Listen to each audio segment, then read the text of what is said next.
আসসালামু আলাইকুম প্রিয় ভাই ও বোনেরা, আশা করি ভালো আছেন সবাই। আমিও ভালো আছি আলহামদুলিল্লাহ। তো আমি আপনাদের মিষ্টি লাউয়ের গাছ দেখানোর জন্য আসলাম গাছের কাছে। তো আগে যে গাছটা লাগাইছি এই গাছটা তেমন একটা হয় নাই, কেমন জানি। এই যে দেখতে পারতেছেন একটু কীরকম জানি হয়েছে কালারটা, আসলে রৌদ্রের জন্য এরকম হয়েছে, রৌদ্রের জন্য এরকম হয়েছে।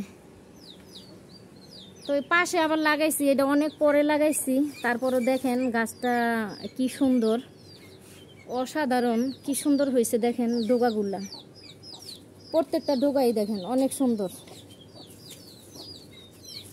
আমার মনই ভইরা যায়।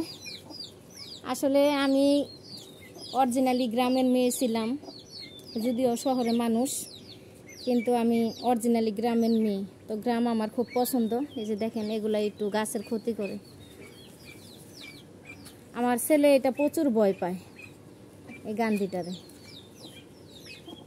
তো আমি সব সময় আমি গ্রামের মেয়ে, তারপরে গ্রাম আমার অনেক পছন্দ, সমস্যা নেই, এটা আবার আসবো। গ্রাম খুব প্রিয়, গ্রাম পছন্দ করি। তো দেখেন এখানে কিন্তু অনেক ফুল আসতেছে, দেখা যায়। এই দেখেন কলি আসছে, অনেক ফুল আসছে, কিন্তু লাউ হইতেছে না। এই যে এখানে দেখেন, আমার আসলে কি বলবো আপনাদের কাছে, যে আমার মনটাই ভইরা যায় যে এত সুন্দর, এত ভালো লাগে। তো এত ভালো লাগে দেখে গ্রামের ছেলে বিয়ে করছিলাম, যে গ্রামে মাছের চাষ করব, পুকুর ভরা মাছ থাকবে, হাঁস পালবো, মুরগি পালবো। অনেক স্বপ্ন ছিল। আমি আসলে অনেক খাটতে পারি, আমি অনেক খাটি, আমি বসে থাকি না, বসে থাকা আমার ভালো লাগে না। যেমন দেখতে পারতেছেন আমি শহরের মধ্যে, শহরে বসবাস করি, তারপরও হাঁস মুরগি কবুতর এগুলো পালি আমি। বাবা বেলসাটা ভাঙ্গে যাবো গা, এর আগে কয়টা ভাঙছে, এটা হালকা কম দামি বেলসা, রাখো, ভাঙ্গে যাবো, তুমি অন্য কিছু নাও। আর মারার দরকার নাই, থাক না, গাছটা নষ্ট হইব। তো যা বলতে চাইছিলাম, ছেলের সাথে কথা বললাম একটু। তো আমি গ্রামের দৃশ্য আমার কাছে ভালো লাগে, দেখে আমি গ্রামের একটা ছেলে, যেমন আমার হাজবেন্ড, উনি অনেক অসহায় ছিল, ওনাকে আমি বিয়ে করছি। স্বপ্ন দেখছি পুকুর বড় মাছ থাকবে, আমার একটা ছেলে হবে। সবসময় আমি এরকম কল্পনা করতাম, স্বপ্ন দেখতাম। আসলে আমার স্বপ্ন সব কিছুই পূর্ণ হয়েছে, শুধু সংসারটা আমি ধরে রাখতে পারলাম না, এটাই শুধু দুঃখ। সংসার চলে গেছে, তাতে কোনো দুঃখ নাই, কিন্তু দুঃখ একটাই, তা আসলে জীবনে কি পাইলাম। তো সবার চাওয়া পাওয়া তো এক হয় না, গ্রামের ছেলে সবাই তো এক না। যারে ভালোবাসছি সে ভুল রাস্তার লোক ছিল, এই জন্য ভুল হয়ে গেছে।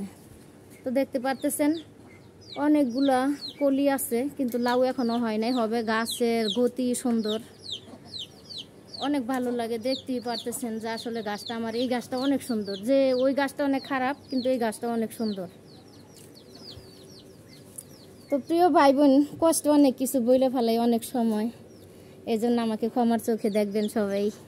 আর বোনকে বেশি বেশি করে সাপোর্ট করবেন, বেশি বেশি করে কমেন্ট করবেন। আপনাদের কমেন্ট দেখতে আমার খুব ভালো লাগে। আমি যখন কমেন্টে যাই, আপনাদের কমেন্ট পড়ি যখন, তখন আমার অনেক ভালো লাগে, অনেক অনেক ভালো লাগে।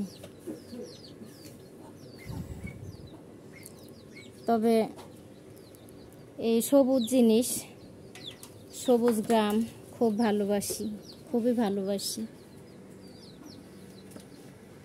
তো আমি সব সময় যতদিন বাইসে থাকবো, আল্লাহ যতদিন আমার হায়াত রাখছে, আমি এইভাবেই চলতে থাকবো। বেশি বেশি করে গাছ লাগাবো, দুঃখী মানুষের পাশে থাকবো। আপনারা আপুর জন্য দোয়া করবেন, আপু যেন দুঃখী মানুষের পাশে দাঁড়াইতে পারে।